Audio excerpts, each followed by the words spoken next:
Hi everyone. You're watching Joe, Lisa and myself from Curium Solutions. And we spend so much time at the moment developing and coaching leaders, certainly through times of transformation and change. And often the focus is on, building their personal resilience and also managing people through some of the challenges that they are facing. And let's face it, right now, we've never been through such a challenging time. And, it just doesn't seem to be getting any less challenging. So what we're going to do just for the next 20 minutes is share some of our thoughts on what's going on out there and some of the tools and techniques that we share with leaders in order to help them say manage their teams and manage themselves better. And in particular, we're going to start really with managing self. So a couple of the topics that we would like to cover really are things around, the importance of self-care and how to stay resilient, and certainly managing our personal stress. So, Joe, Lisa, this is one of the models that we usually start off with. So, what does this tell you? What's this model telling us, I suppose? Well, the story it tells me, Anne, is there's a tipping point. You can see that from the graph. But so there is some level of good stress. We need some level of stress or pressure, or whatever we call it, to perform, to be able to motivate and move us forward. However, depending on our resilience toolkit, our resilience levels, what happens at that tipping point. So if we have quite a lot in our kit bag, if we've built that resilience muscle, then actually we can endure more stress at that tipping point. There is a point for everybody, but actually if we're not able to do that, we haven't got those optimum resilience levels, then it's really going to impact on our well-being.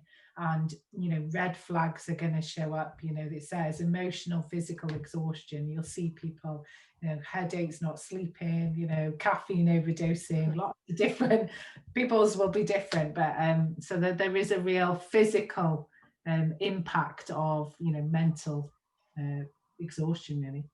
Yeah. And that perception change point there is really where everything seems to be going okay, we're enjoying what we're doing and we seem to be on a roll. But then if we're not careful, that's that point, isn't it? Like you say, that tipping point that you talk about. And that's at that point where we need to increase our resilience, or else we will get this real breakdown and, damage to our health and well-being. So one of the other models that we tend to start with is this me, we, you model. And so, Joe, how do you use this? Because I know it's something that we quite often bring in at the beginning of our workshops. Yeah, so the whole is, as it says up there, it's all about personal awareness. So the three circles represent taking care of yourself, championing your team collaboration, and then demonstrating inclusive leadership. But actually, what we spend so much time supporting leaders and supporting the people and the individuals that we coach and develop on understanding what's your personal core. Because it's that age-old analogy of when you're on an aeroplane and the oxygen masks come down, you are told to put your oxygen mask on first before you put your mask on for your children, because within 90 seconds you are not going to be able to function and look after your children. And okay, so our personal awareness, we're not using such extreme metaphors as that right now. However, if we're not looking after ourselves, we are going to be useless when it comes to supporting the rest of our team or our families or our peers or our colleagues. And I think what's happened through a global pandemic and people trying to be more resourceful is they're spreading themselves too thin and trying to help everybody, and then forgetting what's at their core of what they need to keep themselves resilient. And that's what some of the tools that we share with everybody when we're coaching and working on development programs. Yeah, thanks, Joe. Yeah, I think that is so important. And I suppose the that what we're saying here is that taking care of yourself is not a selfish act. And I think quite often, if you're a leader, you quite often think you need to start taking care of the team and everybody, make sure everyone's okay, and then you perhaps at home making sure that your family's okay. And at the moment, let's face it, we're at home and at work at the same time, and so there's so many struggles, but really just taking that time out to take care of yourself is just so important. And I suppose looking at the consequence of not doing that, brings me to this next concept that we talk about a lot, which is about your stress cup. And I know, Lise, you were talking before about this, and that. So what were you saying before about this stress cup? I thought it was really interesting. Well, we're saying, we probably usually look at this, that every line is another level of stress, little bit trickling in. But what we're seeing more of is that overflowing. A lot of people are having that moments where I can't cope with this anymore. And it might only be a little thing that's triggered it, but it's like, I need some help, and people are reaching out. And I don't think I've seen as much of that before. So, people's stress cup are really overflowing. I think you'd say the same, Jo, wouldn't you? Yeah, I think certainly even this year, even as early as, the middle of January, I've had coaching conversations with leaders or individuals where the only way they've managed to tip out something of their stress cup is to have a week off work. They've only just started to feel kind of back in balance because they've had a break over Christmas. And actually that's not sustainable, that we can't continue to say, right, my stress cup is overflowing, right, but I have a day off work. We need some tools and techniques to help us tip some of those things out of the stress cup, so that we're not constantly overflowing and we don't have to wait to have a week off work.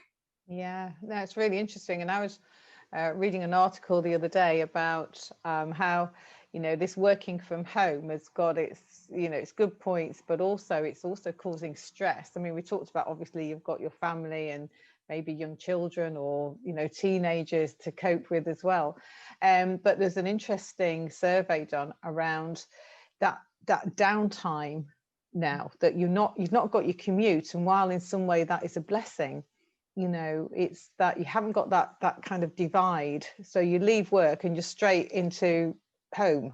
Yes. And you haven't got that time to think differently. So that train journey home, where you'd listen to some music or a podcast, or you'd read a book, or the journey home where you listen to the radio, people aren't getting that. And that is also causing this stress cup. You're not able to just, release some of that stress on your way home. So it really is important, again, to be aware of that and what is causing you stress right now.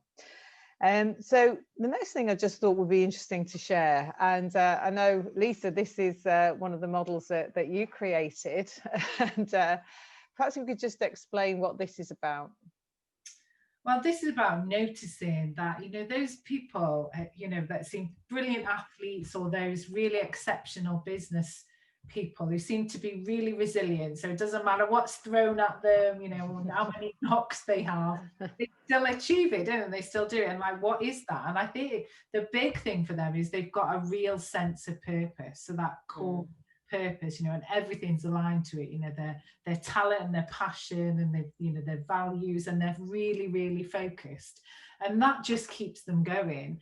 And actually what we found is that when people have that purpose rocked, so they're unsure about what that is anymore, that core purpose, it really has a massive impact on your emotions. That's why the wobble model, it wobbles you, and it actually fills your stress cup up significantly. So some people don't realize they feel stressed, but they don't know why. And often because of this, they're kind of, particularly in this world that we're living in, where what they did before isn't quite the same, and so they've got that level of stress, and then it's showing up in these red mental and physical red flags in place. So sometimes that cause of stress lies there, and helping people become aware of, have I got some purpose? Do I really know what I'm doing? Am I following my strengths? Yeah. That's really, really good point, Lisa. And I think sometimes we just don't quite know what's not right. you know, we have these emotions going on, but we're not really sure what emotions we're feeling either right now. And you know, it's like a time we've never had before, so no one really can go back and say, oh, I felt like this before, because we're not really sure, you know, what is going on. It's like every day is quite a new day and a new emotion and a new experience. So really critical, I think, that we understand this and how to perhaps get it into check. And I think this is a great you know, little audit that you put together. So yeah, perhaps you could just talk us through this, because I know this has been used a lot in the coaching that we do with some of our clients. Yeah, I guess what we found, Joe and I find is people often start with an event, you know, the stressful events that actually are happening around them, you know, at work, there's restructures, there's changes, and kind of focus all their attention and think that's what's causing the stress. But actually, this helps you to look at, well, actually, there might be something before that that's filling up your stress cup. You're helping people identify and give them some focus on where they might need to put their effort, because we can't do everything. So where might I need to start? So the baseline is always, are we looking after ourselves? And that doesn't mean you have to go and do a whole new diet or, you know, 10 hours, because we can't do that. But knowing for yourself, what is the minimum you need to function properly? And most of us know that. We know that we have to eat in certain things, or we might have a level of sleep. And knowing what the gaps are and what I need to get back on track. Because you know, if you're not doing that, then you're making those events like climbing a mountain. You know, you need to do the baseline. And then if you're doing that, then we say, well, how about your purpose? You know, what I've just talked about. Am I now working to my talents, my passions, my why? And or might I be a bit misaligned? And then, so how can I align myself? And that again might not be just through work. If there's something I can do, you know, outside work, or, you know, talk to people to give me a bit more energy and get me more aligned. And so there's a way of dealing with that. Or if there are specific events and there's a toolkit, what can I use in my backpack to help me? Because it's stressful. I know it is, you know, it's part of like, how can I get some techniques to deal with that? And then finally, we do all these things, but some people are still having a level of stress, and all that's okay. But it actually, as well as certainty, we need a level of uncertainty and growth. So we always have to be learning. So if we're not, we're kind of stuck, and that causes stress too. So we need to, you know, if you're able to do all those other things, is like learn something new, you know, get a new book, you know, understand what you're grateful for, you know, and look at what enhancements you can make to grow as a person. So it's kind of helped you think about, well, where might I need to focus my resilience energies? Yeah, no, that's great. Yes, Joe. It's so useful, this tool, and bearing in mind we Lisa and I all the time are supporting people to take care of the me. You know, we're as guilty as others, where I'm coaching a lot of people, and then, like you said earlier, I don't feel quite right. There's something not quite right. I'm feeling a bit more stressed than normal. And I go back to this resilience audit, and I would say 9 times out of 10, by doing this audit, I can work out what it is that's causing that unease or that stress. And it's nearly always probably the first one, but other times it's others, and it nearly always works. I highly recommend taking a screenshot of this one or a photo and using it for yourself. Excellent, thank you. Thanks both. Yeah, really good. I really like that too. So let's just wrap up with a couple of things. And I just thought, you know, self-coaching, we talked a lot about coaching, but of course, you know, you can do self-coaching. But I thought just to explain really what coaching is all about. And I suppose the 2 key words that we always talk about are awareness and responsibility. And that really is at the heart of coaching. So, you know, awareness is knowing what's going on around you, self-awareness, knowing what you're experiencing, so that then you can take responsibility to make that change or to help yourself. And the thing is, once we accept, you know, and aware of what's going on, we can take more responsibility to change. And if we're not aware, it's really difficult to, you know, so going back to that we talked about, it's something wrong, but I'm not quite sure what it is, you know, so really going deep down and trying to understand that really helps. And so, you know, with regards to coaching, there's a lot you can do around coaching yourself. You know, I mean, obviously it's great to have a coach, you know, to help you. But if not, just coaching yourself is a really great tool. And these questions really are designed to help us work through some of the perhaps challenges that we're having, and getting more in touch with our emotions and that wobble. You know, what is it that I'm actually experiencing right now? You know, truly ask yourself, how am I feeling? And then perhaps just think about, is there a better response or emotion that would, you know, give you a better outcome and change those emotions? And really, what difference would it make? You know, what I found with these questions is sometimes if I'm just struggling a bit or don't know where to go next, is just even go for a walk and just ask myself these questions. And I know, Lisa, you do a lot of, you know, meditation, and Joe as well, you do quite a lot around that guided sort of meditation. And I'm just wondering whether these questions are, you know, could be used perhaps combined with some kind of either meditation or self-reflection, or if you've got any thoughts on how people could use these questions more effectively. On a personal note, I've started to use those questions to journal. Okay. So if there's a situation that I'm responding to in not the most helpful way for either myself or those that I'm communicating with, I've spent some time, whenever I get 5 minutes, really, whether it be in the middle of the day, the beginning, the end, and having a look at what that emotion is, and then how might be a better emotion, but also if something's happened to trigger that emotion, how the other person might be viewing the situation as well, and journaling some of that. And, you know, it is helping me be calmer, and actually just stop and reflect, rather than just keep pressing that play button and going as fast as I can. Yeah, thanks, Joe. That's great. Anything to add, Lisa, to that?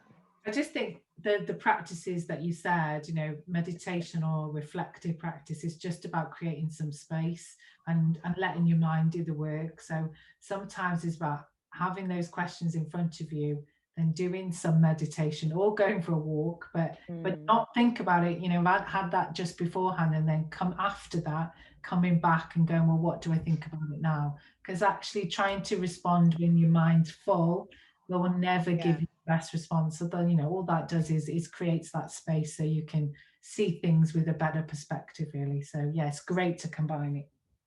Thank you.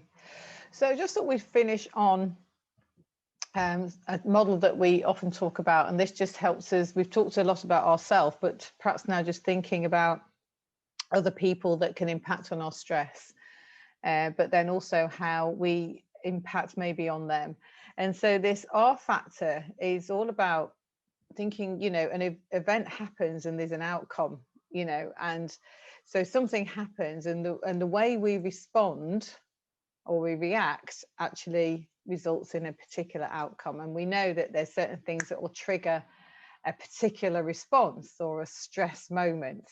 And sometimes that outcome isn't maybe what we've always wanted. Perhaps those moments where we slightly lose it, or we have a bit of an outburst, or even burst into tears, you know, and it's not probably the greatest outcome that we would want. But this just helps us to think about, you know, how could we change our reaction and get a better outcome? So what we talk about here is, firstly, think about, if that event happened again, what outcome would I want? So maybe how could I change my response? And it's a lot easier said than done, but once we can work on our stress levels, you know, we can actually choose our response. And I think it's really empowering to know that, you know, when we talk about that person really upset me or really annoyed me, that actually we do have a choice. They may do, but how we actually respond to that, you know, we do have a choice over that. And I know a lot of our coaching and techniques help us with that. It can be sometimes easier said than done. But I think the most important thing here is that your R, so your response is most important when the E is the most difficult, and we're having a lot of difficult E's at the moment. But also the fact, and this is the bit that I take away from this, is that when, you know, we're making a difference in so much as our response becomes someone else's event. You know, so if we fly off the handle with, you know, with about something, or, you know, with our family or our team or whatever, that suddenly becomes their event. And, you know, the outcome, you know, that they then respond and they have their own outcome as well. So it's how do we take more responsibility for, you know, the events that we give other people, really. So I really like that as a tool and just the way of thinking. Anything to add to that, where you've used that perhaps in coaching, or any just one hint or tool, that technique that you've done with that? I've combined it with like a little coaching script, really. So understanding the event is probably a trigger. So when this event happens, instead of, I would write out, so kind of response, I will, which will mean this outcome. So it's really great if you can note it and write it out, so that you've got it there in front of you. It goes in much more. So yeah, just how to write that out. It's a bit like the awareness and responsibility again, isn't it? It's being aware of your triggers and that kind of habit that happens, and that's your go-to kind of behavior. Okay, thanks. So I think really just to finish off, it's just getting people to understand is, you know, what is your own behavioral style under stress? You know, so when you are under stress, what will people see, you know, in your behavior? And then also, what do you see in others? Because it's also being able to recognize when other people are going through stress, and sometimes their behavior, you know, can trigger us as well. So it's that kind of cycle, isn't it, really? And so it's what are you seeing in others, and is that our intention? You know, so quite often somebody might snap at you or maybe be a little bit blunt or direct, but really is that their intention? And perhaps we should be looking at that and going, perhaps they're just not handling things quite so well at the moment. Yes. Or is it something I'm doing that's triggering their stress? Have you know, any thoughts on that? I think all of this is for me is just an awareness of yourself and what's going on around you, whether it be your behavioral style under stress, whether it be what causes you stress, whether it be some feedback that somebody's given you. All of that is highlighting your awareness. And actually, if you don't want to feel like that anymore, or you're not getting the outcomes that you want, whether it be for yourself or for others, then ultimately that's something that needs to change. And hopefully by going through even just this 20-25 minutes, that will have heightened your awareness, and then some of the tools and the questions that we've asked you will help you then take responsibility, so that then you can have a better behavioural style under stress, or you can help and support the rest of your team or the people that you work with when you observe stress in them. That's great. Thank you, Jo. And so I'm just conscious of time. So, you know, just like to say thank you to everyone that's tuned in to listen to us today. And our question to you now is, you know, what is the one thing you've taken from this session that is going to make the biggest difference? And so before we finish off, any last words, Lisa or Jo, as something for everyone to take away? I think for me, it's just where we started, that it's taking care of yourself is not a selfish act. It's absolutely imperative, and it is a selfish act if you don't do that. You know, you're probably going to land people with your stress and, you know, disrupt their days, because that's happening a lot. So just take a bit of time out, make a bit of space, and really just assess where you're at, so that you can take some responsibility for it. Absolutely. Thanks, Lisa. Thank you, Jo. And I suppose just to say, if anybody wants to know anything more about what we do, or how perhaps we could help you, or you just want to know a little bit more about some of the tools and techniques that we use, then please do, get in touch with us via our website, or just give us a call. We'd love to hear from you. Thank you. Thank you. Bye. Bye.